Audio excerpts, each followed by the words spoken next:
Hi, breaking news! Pinagbabaril po ang kontraktor na witness. Isang witness po na kontraktor at humihingi po ng tulong ngayon kay Senator Rodante Marcoleta. Natulungan siya. Hindi natin alam kung anong tulong ba o medical, pero isa lang natin natitiyak. Ito ay tungkol sa isisiwalat niya siguro.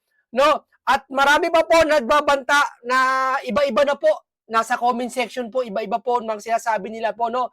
Talagang sabi niya, tulungan mo ako, Senator Dante Marcoleta. No, pakinggan po natin muna ang balita na yan, no, dito. Meron daw naganap na shooting incident sa may Santa Catalina. Ma'am, meron daw naganap na shooting incident sa may Santa Catalina, Negros Oriental, ma'am. Can you give us some more details po about po dito? Yes po ma'am, nangyari po ito kanina along National Highway of Sitio Pumanod, Barangay San Francisco, Santa Catalina. So nangyari po ito ma'am kanina around 7:40 a.m. And yung biktima po natin dito ay nakilala bilang si Engineer Angelito Uy Mendoza, 58 years old po ito siya at isa po siyang quarry operator. Taga Santa Catalina din po siya. So yung nangyari po, yung initial investigation natin, nagsabi na yung, the usual kasi na routine ng victim natin is yung magkakape po siya, and after that, around 6 a.m., after niya magkape, pupunta na po siya dun sa quarry site niya, dun sa Barangay San Francisco. So kaninang umaga po, sakay-sakay po siya ng kanyang Black Honda ADV motorcycle, pumunta po siya dun sa quarry site niya para ma-inspect niya po or ma-check niya. Pero after niya po na-check doon, nang pabalik na daw po siya according sa ating investigador, may suspect po na namaril po sa kanya doon sa area po na itong highway po sa Barangay San Francisco. So yung area po na Ito po sinasabi natin. Yung sa panahon ng Pangulong Duterte po, nung naghayag si Pangulong Duterte na lahat ng addictus benedictus ay huhulihin at aarestuhin at binibigyan ng ilang araw lang at alam na mangyayari. Nagsukuan lahat ng mga addictus benedictus, di ba? May mga kinakatok, ganyan-ganyan. Ngayon naman kay Senator Marcoleta, na nagsalita na siya na pag hindi kayo pumunta, etc., ganito, na isusubpi na, kumanta na kayo, mula lang sabihin na ni Senator Marcoleta ito, naglabasa na yung mga ganito. Pero hindi natin sinasabi, ang case na to, may kaugnayan sa pagsabi ni Senator Marcoleta. Pero batay po kay Mr. Angelito, mamaya makikita nyo, nasa ospital siya, na nakahiga po sa kama, na talaga may mga benda po, numihingi po siya ng tulong kay Senator Marcoleta dahil may isisiwalat siya at isa siyang witness ayon sa kanya. So ibig sabihin, iba pang update, malalaman natin kung siya ba talaga ay main witness dun sa lugar nila ng katiwalian, mapapakinabangan ito ng bayan. Lalo na po humihingi ng tulong kay Senator Marcoleta. Hindi natin alam kung sa panahon na to, kasi ito yung mga nakaraan natin in-upload Ngayon, ito po yung buong detalye at nagsalita mismo yung lalaking binaril. Ito, tapusin mo natin itong balita, ha? nangyarihan, ma'am, clarify lang natin, hindi po siya yung quarry site, kundi po around 2 kilometers pa po siya away dun sa quarry site ng ating biktima. Bali, And, Colonel, sorry. Siya po ay papunta o galing? Galing ano? Galing na po siya dun sa quarry site. And yun nga po, sir, according sa investigator natin, 4 po na putok yung narinig dun. And yung mga injuries po nag-incur po ng, I think, 3, kung hindi po ako nagkakamali, 3 po yung tama ng biktima. Talaga sinisigurado siya, oh. Di ba? Sabi dito, alitan lang daw ata sa quarry yata o sa site yata. Pero syempre, alam naman natin kainitan ngayon, sa panahon ngayon, tungkol sa flood control, pinag-uusapang kontraktor. Tapos may mga ganitong maeksena. Ang iisipin ng tao nito, witness kasi to sabi niya pwedeng magtutuga, magtuturo. Tignan mo, di ba? Ang sasama. Ayaw nang umamin sa kasalanan na may kurakot. Gaganto pa. Ang sama, sabi ko sa inyo kapag naranasan mo na mangurakot, magsugal, hindi malabong pumatay ka na. Di ba? Na walang dahilan. Okay lang yung mga nakapatay ng iba Halimbawa, yung anak niya nagrabyado, na hindi niya sinasadya.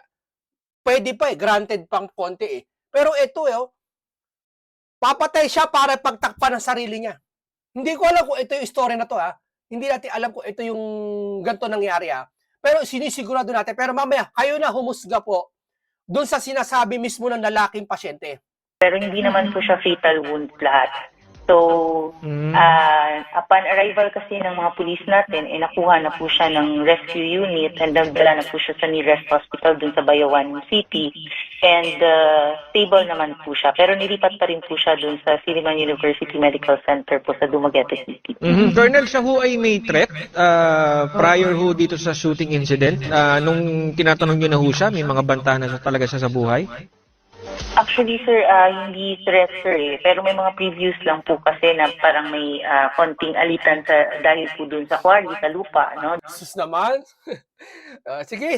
Siyempre, yun ang balita, yun ang investigation, no? Pero, sana laliman pa. Sana makausap ni Senator Marcoleta to. Di ba? Para talaga, mailahad niya yung sinasabi niya. Dun sa quarry site mismo. Kaya po, yun po yung isang pinag-aaralan po, binavalidate po ng ating mga investigador. So as of now, yun yung parang prime motive na sinusundan, pero subject for validation pa rin po yun. Kasi Dati, no, sa pelikula na nangyayari to, no, pagkakanta ka, tutuga ka na, marami na nalalaman niya, itumba na yan. Di ba? Ngayon, nangyayari na ngayon sa totoong buhay. Di ba? O ngayon, hindi na naman malaman, nagkakagulo na Ito, di ba? Ito nga, may nagbadbi na to yung bahay ng mismo ng Diskaya. Galit na galit yung tao. Di ba? Taong bayan na kumikilos ngayon. Ngayon, marami pang ganito. Sabi ni Senator Marcoleta, lumabas ng bansa, pumunta ng Amerika, ibang kontraktor.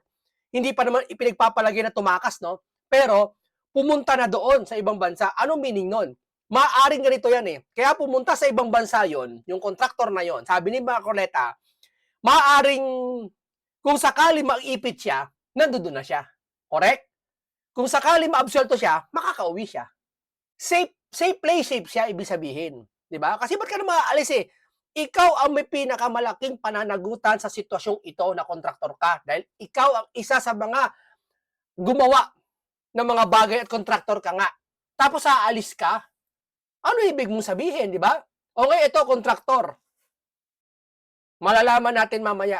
Pakinggan nyo, malapit na matapos tong balitan to. initially nga po, kumbaga nagkaharap-harap na po sila dun ng isa pang party, no? Dahil po dun sa quarry site. Sabihin, Colonel, natuntun na, natukoy na yung suspect dito.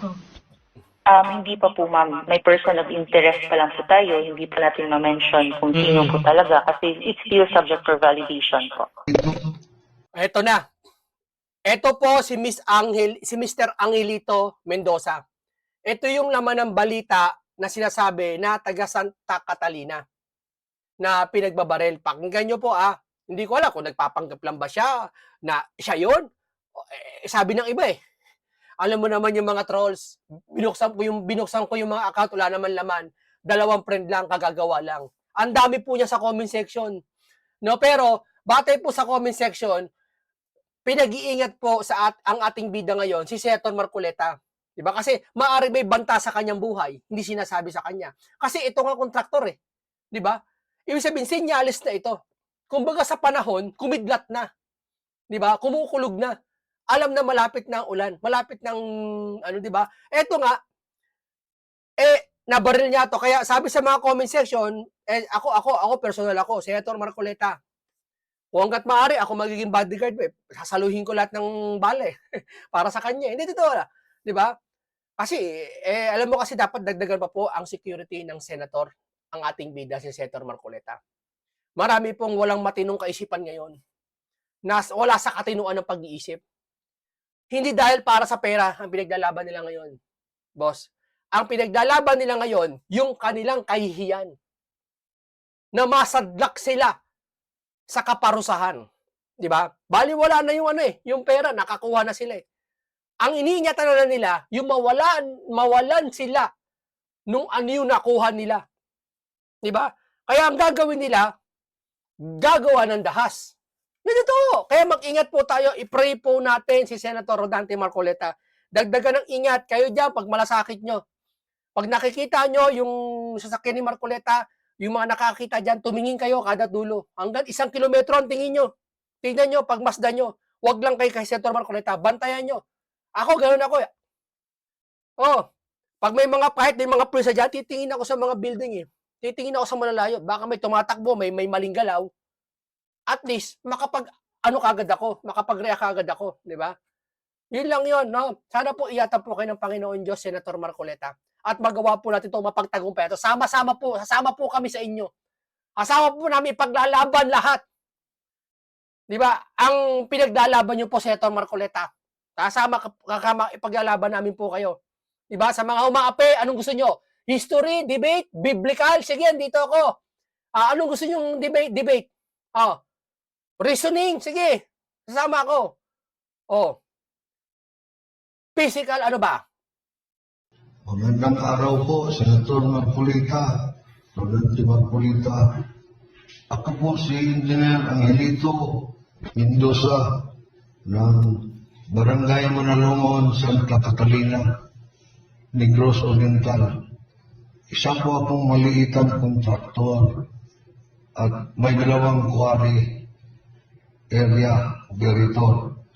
Humingi po ako ng tulong na may imbestigahan at may facility inquiry ang pamamaril sa akin noong August 27, 2025 para mahuli po at magkaalaman ang talamak ng korupsyon dito sa aming probinsya. Isa po akong witness sa kasong inisinampa ni Tite Torres sa aming gobernador na si Chaco Sagarbaria at mga tauhan niya dahil sa korupsyon, extortion at operation. Mahigit 3 taon na kaming ini-evict nila.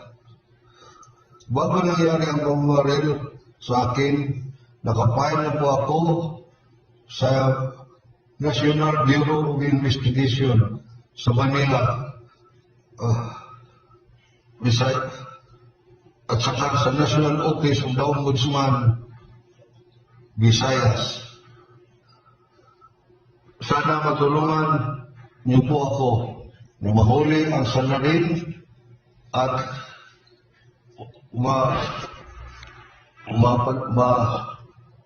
bigyan niyo po ako ng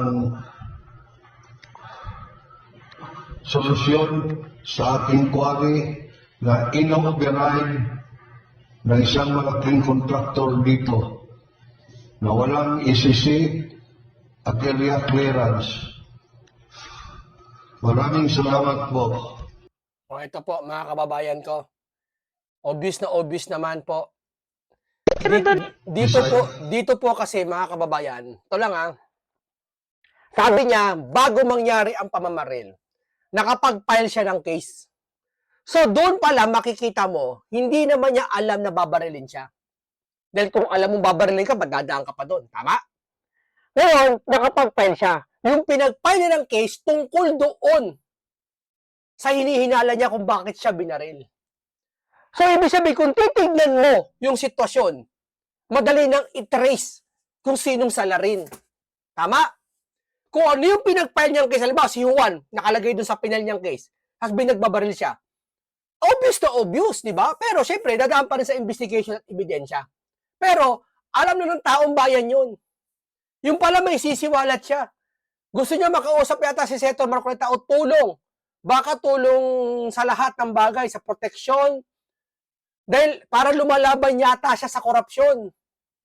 Di ba? Na matagal na nangyayari. Siguro, witness siya, sabi niya, isisiwalat niya. Di ba? Ito na sinasabi ko sa inyo, mga kamunte. Habang papalapit po ng papalapit. Sa ngayon kasi, ang mga kontraktor hindi pa nagtuturo eh. Pag nagturo na yan, kaya dalawa lang yan eh. Kaya hindi sila nagtuturo, dalawa lang eh.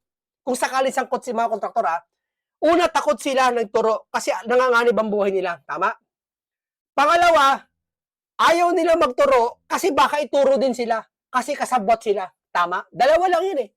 Kaya wala silang pupuntahan eh. Corner sila, parang nangyari kay Pangulong Duterte. Corner sila eh. O magturo ka, sige. Dadamay kita, tuturo din kita. May papeles akong hawak, di ba? May bigayan pa. Ang mahirap nito, may video pa, may record pa. Halimbawa, yung mga tulonggis man, mga Supreme Crooks, no? May video sila ni ng kontraktor. Halimbawa, yari na. O, anong gagawin mo? No choice ka. Huwag tatago. Ay, hindi ka pwede magtago. Nakahold na pala lahat ng ano ngayon, airport, saka seaport. Di ba? Kasi ngayon, ang bagong DPW secretary na si Ben Dizon. Ben Dizon yun, yung basketball player ha. Yung isa, si Ben Dizon yata. Na ina-actionan lahat ng pwedeng makatakas. Di ba? Paano na ito? Di ba? Pwede ka naman hindi magturo. Kaso nga lang, maiipit ka kung i-hold ang asset mo. Kakasuhan kang plunder. Kasi sa lahat ng sisi. Pero sa mo, yung palpak ng control project, walang may kasalanan na Tolongges man. Ikaw lang sasalunan, contractor. Hindi pwede ka tayo lang salunan. Makikita tayo na walang bakal At mahirap nito, walang bakal, walang simento, lahat wala. Ibig sabihin, ghost project. Ano nangyayari dito? Hindi kakasuha kayo. Kaya ito, magtuturo. Ituturo na. Kaso sa pagtuturo, may kaakibat na demanda, asunto, matulad kay Mr. Angelito. Mr. Angelito, magpagaling po kayo sa ospital. Malaman po namin, ingatan po kayo. Kung ano po yung nalalaman nyo, isiwalat nyo po sa under ng proteksyon at sa pamamahala ng Blue Ribbon Committee na chairman si Senator Rodante Marcoleta. Mabait po, matalino po si Ka Marcoleta. Lapit po kayo sa kanya.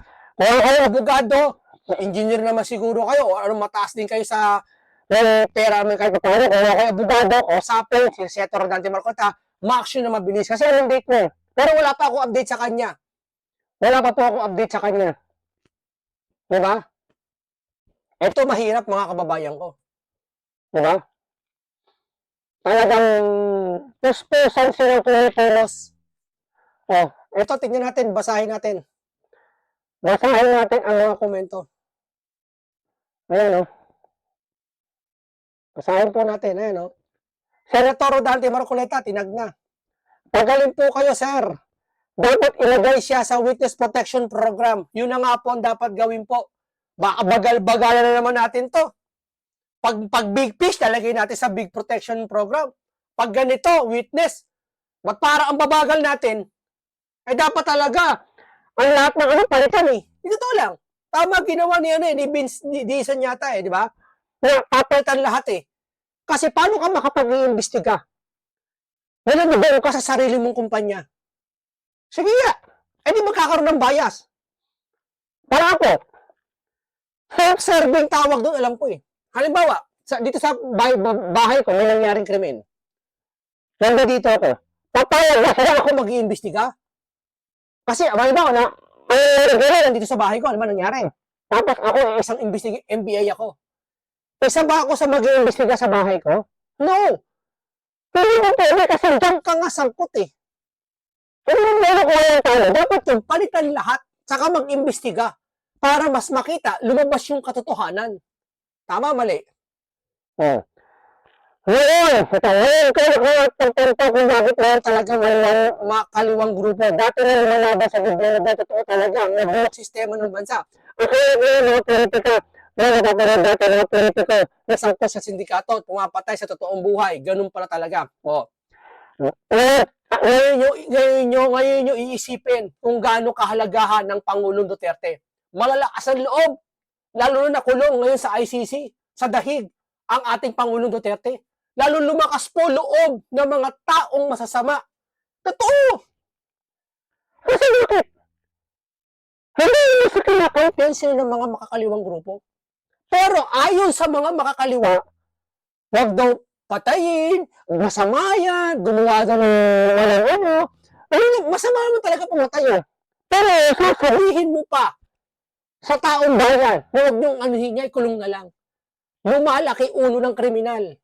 Wala tayong taktika doon. Wala tayong intelligence, wala tayong talino sa sinabi natin.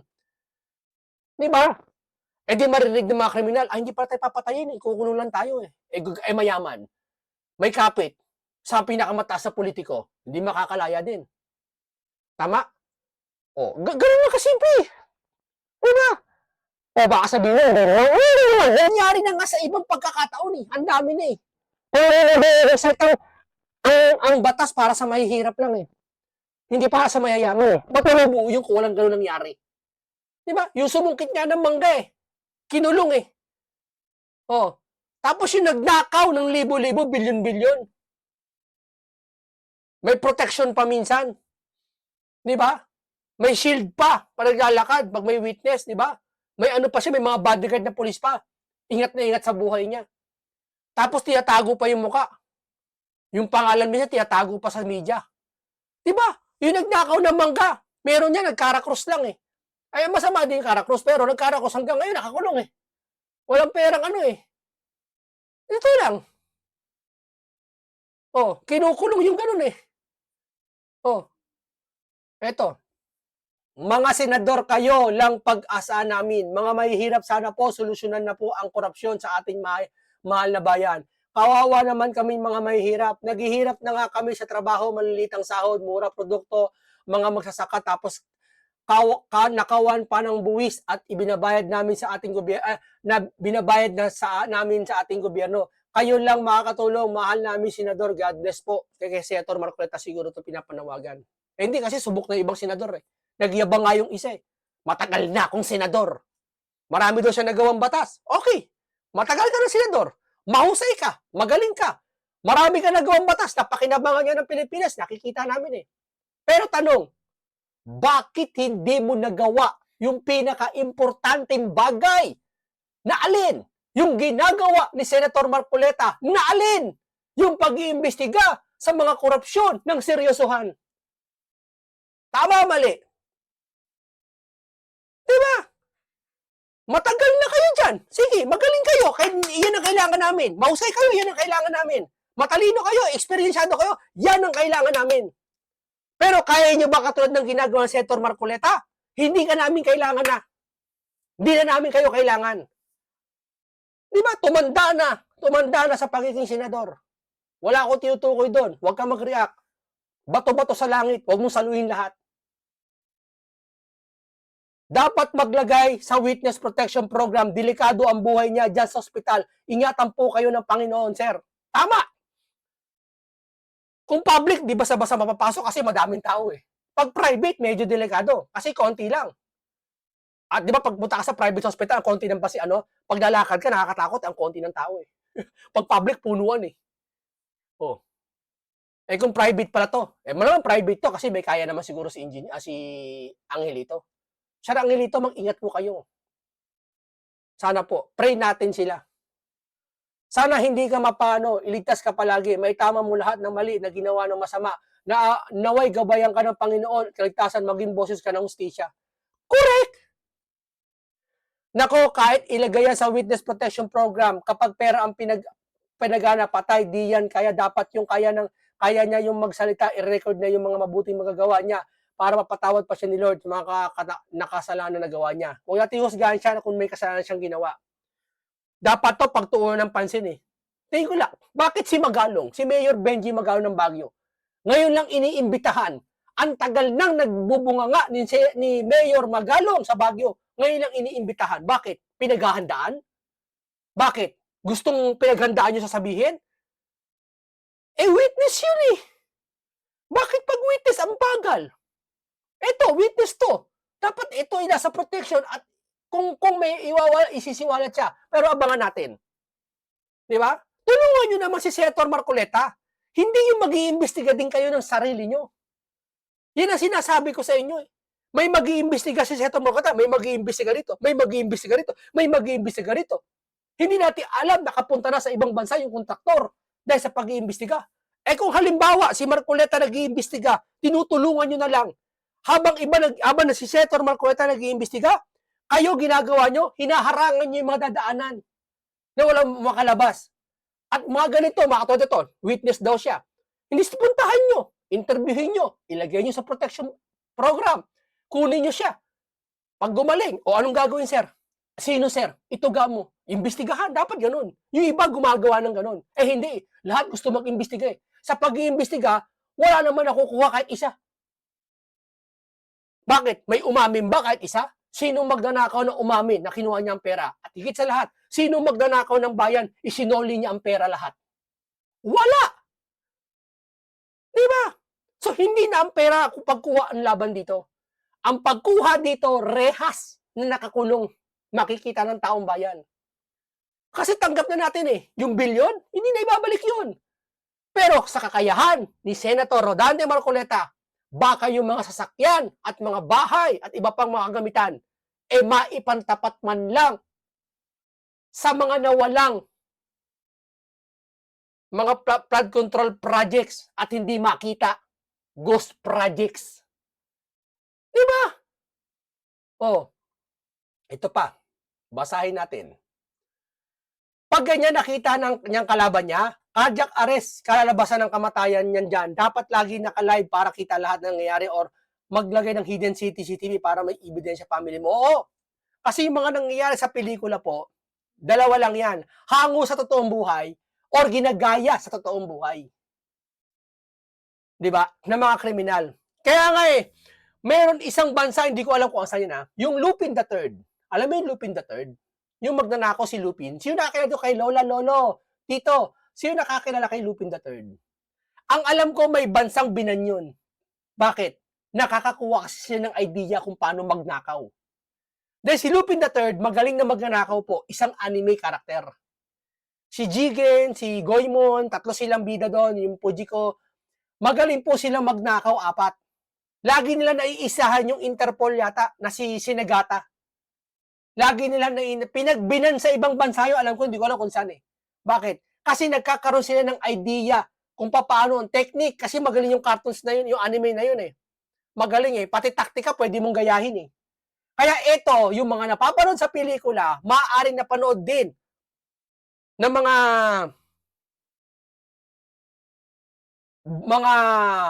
walang kaluluwa, ginagaya na rin. Di ba? Ito pa. Yan ang patunay gaano kalala ang korupsyon sa mga infra projects. Kaya bago pa man maisusunod diyan, dapat bigyan ito ng kaagad ng pansin ni Senator Marcoleta. Ipapatawag na yan sa mga taong sabihin natin nasa likod nitong mga krimen na ito. Huwag hintayin makapagbiktima pa ng iba. Kung magaling-galing na po ngayon si... Mga lobat na ako, titingnan ko Kasi yung ginagawa, baka lobat na Kung magaling na si Angelito, si Mr. Angelito, sana po tawagin ito sa Kamara o sa Senate. Tapos bigyan ng protection. Kasi sir, ganun din naman sir Pinagbabaril na kayo Kumbaga, second life nyo na yan Kung hindi kayo kakanta, ganyan din gagawin pa rin sa isusunod. Di kumanta na kayo. Para kahit kapalo, mahuli na yon. Hindi, wala na makapagganyan sa inyo. Yun lang po ang akin Opo. O magbasa pa tayo dito para mainis. Mainis tayo.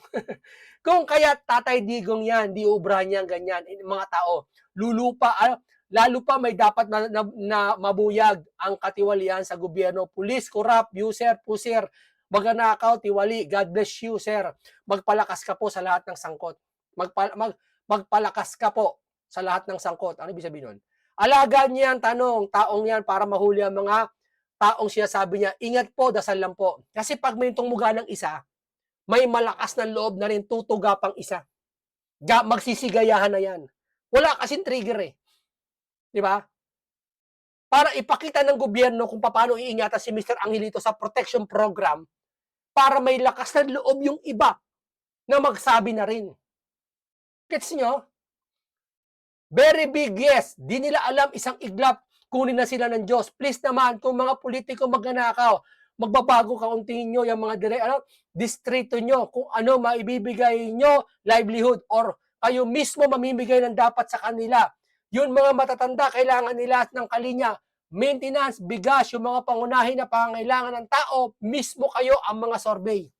Mag-survey. Nag-aaway-away na kayo sa mga proyekto. Ito quarry pa small o big quarry, ito ay isa sa mabilis sumira sa ating kalikasan. Dapat bago po kayo humingi ng tulong, alamin na kung kakampi ba o hindi na hinihingian mo ng tulong. Ang iyong kinalaban dahil ang iba sa ating senador o congressman man ay may mga taong pinoprotektahan, ingat po, God bless. Mahirap. No. Dapat po, Mr. Angelito, mabilisan na po, dapat po ilagay sa protection program to. Kung ito ay witness, kung ito ay tutuga, ayaan nyo na yan, isang piraso na naman. Ano hayaan? Yun nga ang plano natin eh. Wala tayong makita kahit mga longest man at isa. Tapos tong isa, ayaw natin. Iniisa nga, wala pa tayong nahuhuli. Doon pa lang tayo sa kontraktor eh. Ibig nyo sabihin, lahat ng politiko sa Pilipinas malinis? Tanggalin nyo na yung pangatlong Pilipinas sa pinakamahirap sa buong mundo. Hindi ko ipagkakamali ha. Hindi naman lahat ng politiko korupsyon eh. Yung iba, tumutulong pa nga, kagaya ni Magalong, ni Vico Soto. Lahat. Lahat ng mga politiko tumutulong din. Pero walang mahuli. Sana itong isang testigo na to may mahuhuli na. Hindi pa naman sigurado. Kaya dapat, ingatan na. Diba? Oh. Kailan pa tayo magsisimula? Well, gusto kasi pag nahuli, maramihan eh. Di ba yan ang sabi nila, palabas daw yung huli ng mga pulburon na huli? Bulto-bulto, kusang sumusuko yung pulburonic. Di ba? Ang galing eh. Di ba? Oh, tapos may pansisisi pa kay Duterte. Yung panahon daw ng kay Bato, 2016 daw, yung mga disgaya nagsimula na. So, kasalanan daw ni Duterte. O, tanong ko sa inyo, ano ngayon yung inamin ni Marcos sa zona niya na maraming flood control projects na palpak at ghost? Hindi ba niya kasalanan yon? Ngayon yun eh. 2022 budget eh. O bakit isisisi kay Duterte? Di ba? Kung ano yung problema kay Duterte, sa kanila yun. Natapos na yun. Kaya may bago ngayong administrasyon. Kaso yung bago ngayon, yung nagsisimula ng kalokohan ngayon. Di ba? O maraming salamat po sa inyo. Mabuhay lahat kayo.